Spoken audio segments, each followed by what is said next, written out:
मंडळी, आकाशातले तारे सुद्धा जन्म घेत असतात आणि मृत्यू पावत असतात. ताऱ्याच्या पोटात हायड्रोजनचं ज्वलन होऊन त्याचं रूपांतर हेलियममध्ये होत असतं. जेव्हा हायड्रोजनचा साठा संपतो तेव्हा तो तारा आकुंचन पावू लागतो. नंतर हेलियमचं देखील ज्वलन सुरू होतं. तेव्हा तो तारा रेड जायंट म्हणून संबोधला जातो. आता जेव्हा हेलियम देखील संपतं तेव्हा ते तारे अजूनच आकुंचन पावतात.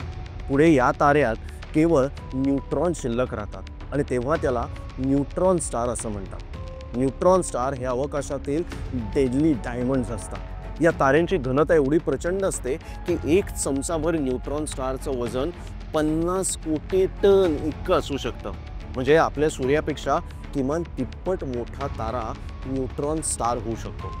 पृथ्वीच्या गुरुत्वाकर्षणाच्या बाहेर पडायचं असेल तर रॉकेटचा स्पीड तासाला 40,000 किलोमीटर किंवा सेकंदाला सुमारे 12 किलोमीटर इतका असावा लागतो. यालाच आपण मुक्तिवेग किंवा एस्केप वेलॉसिटी असं म्हणतो. पृथ्वीपेक्षा सूर्याची गुरुत्वाकर्षण शक्ती खूपच जास्त आहे. त्यामुळे सूर्याचा मुक्तिवेग हा 625 किलोमीटर प्रति सेकंद इतका आहे. न्यूट्रॉन स्टारवर त्यापेक्षा 250 पट म्हणजे सेकंदाला 1.5 लाख किलोमीटर म्हणजे प्रकाशाच्या वेगाचा निम्मा वेग आवश्यक असतो. अंतराळातले असेच अनेक चमत्कार जाणून घेण्यासाठी कुतूहल कारखानाच्या YouTube चॅनलला लगोलग सबस्क्राईब करा.